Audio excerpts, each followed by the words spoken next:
After winning the World Championship for 7 consecutive years, Mercedes fell behind in 2022. Since then, Mercedes has had only one thing in mind: to be the world champion again. They were trying to upgrade their car to reach their goal, and following the Spanish Grand Prix, it looks like they are finally starting to hit the nail on the head. Mercedes had intended to unveil its new car in Imola last weekend, but had to make changes after the race was called off. Due to several factors, Monaco is not the ideal location for carrying out modifications. The layout's constricted spaces make mistakes more expensive since they increase the risk of updated components being compromised in crashes, for which Mercedes may not have enough backups. Additionally, the slow speed track is more unusual than the other calendar events. It might be challenging to gauge the improvements' efficiency accurately. Then, after Monaco, came the Spanish Grand Prix, which saw the real potential of the upgrades.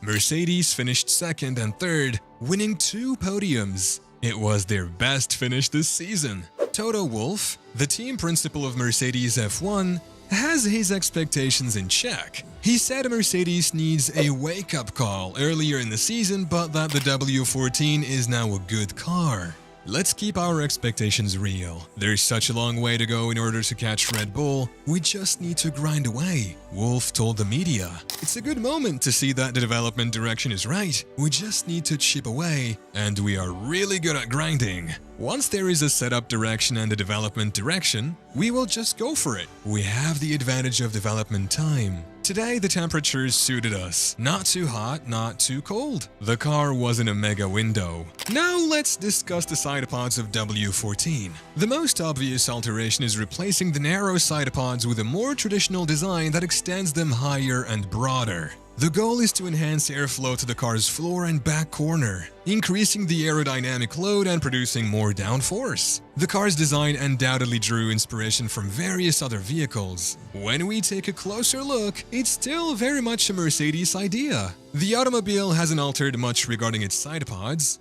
similar to Aston Martin and Alpine, but it looks more like Aston Martin. They do it their way, but we have noticed a few things we will discuss. In addition to what these few improvements indeed entail for the car, we believe it may really benefit them throughout the season. Let's take a look at the back of the side pod. In the front, we have cooling gills, so we believe they are either expecting the airflow to go to the car differently or having it come out differently. Let's follow along a bit closer. Obviously, they are creating a new base, and even with the side pod, plenty can be added and gained from this. Although it is undoubtedly new, it is still quite simplistic. However, we believe the vehicle has altered much overall from the outside that we can see. When we first saw this, we thought, wow, that car looks aggressive. Even if we don't like it, there are a lot of lessons to be learned from this. The floor is still extremely exposed. To start, it is still a fairly large floor compared to many teams, but we wanted to discuss how it is more intimately linked to the Aston Martin. The engine cover and side pod have the same spacing as the Aston Martin. They have that enormous space between them, which regulates much of the airflow.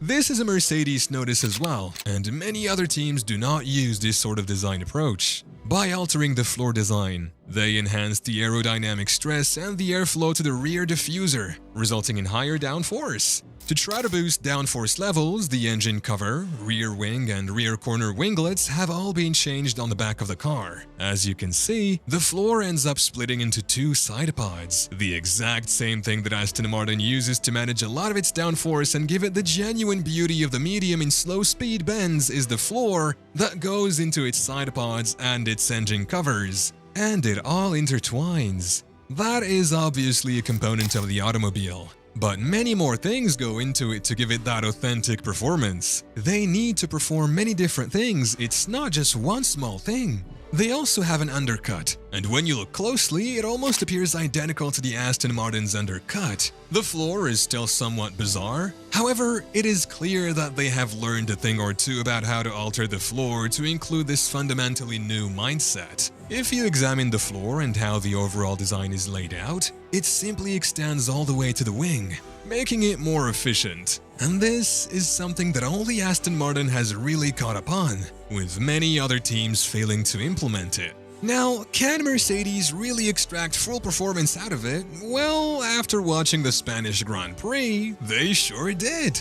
Do you know what the best part is? The Mercedes has further upgrades in a tank. Mercedes' technical driver has confirmed this pre-Spanish Grand Prix. We certainly will settle back and look at what the Monaco upgrade package has brought us at a more normal track, Allison said in Mercedes' video.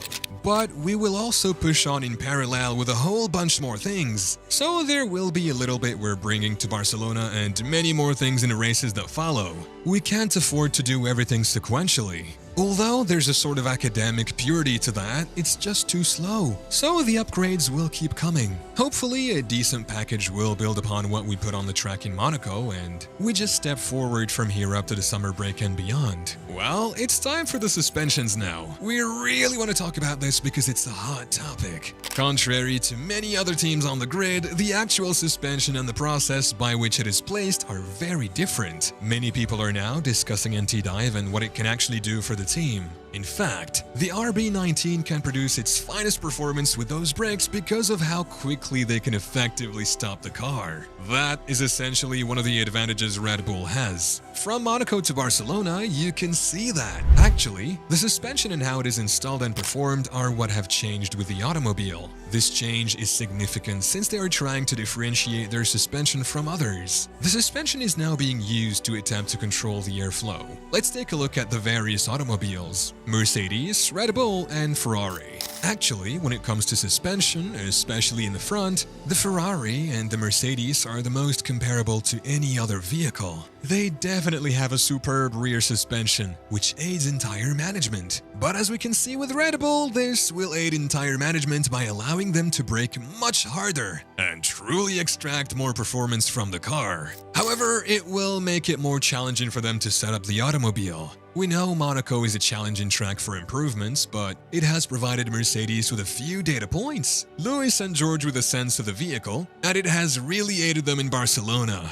The only team I've seen take up on this suspension and truly have its front nose component still go into its floor is the one that is actually molded into its front nose. Now, let's come to the cherry on top for Mercedes. Lewis Hamilton liked the car. Earlier, Lewis hinted that if Mercedes couldn't make a car that is a contender for the World Championship, he could leave after his commitments this season. Now, contract expansion looks like a real possibility. Lewis said after the Spanish Grand Prix, it was definitely the best the car has been for the last year and a half. So that's kudos to the amazing group of people we have back at the factory continuing to work hard and push the car forward. He also hinted about his contract extension. Today, they, Red Bull, were a good few tenths ahead of us, maybe half a second ahead of us per lap. On a single lap, that's a little bit bigger. We think we are going in the right direction and we know we have something in the pipeline moving forward. I'm hoping that at least by the end of the year, it would be great if we could challenge them. For me, I'm more focused on making sure that we have the car next year to challenge them from day one. He said, the further we continue to push this car this year, the more that impacts next year in some ways. The more we learn about this car, the more it points us in the right direction. It's trying to find the right balance. So, fingers crossed. With these upgrades, at least Lewis Hamilton is happy, and if Mercedes keep up the good work, they will definitely be contenders for the World Championship next season. We would very much like Mercedes to give competition to Red Bull next season. What about you? Tell us in a comment box. Until next time.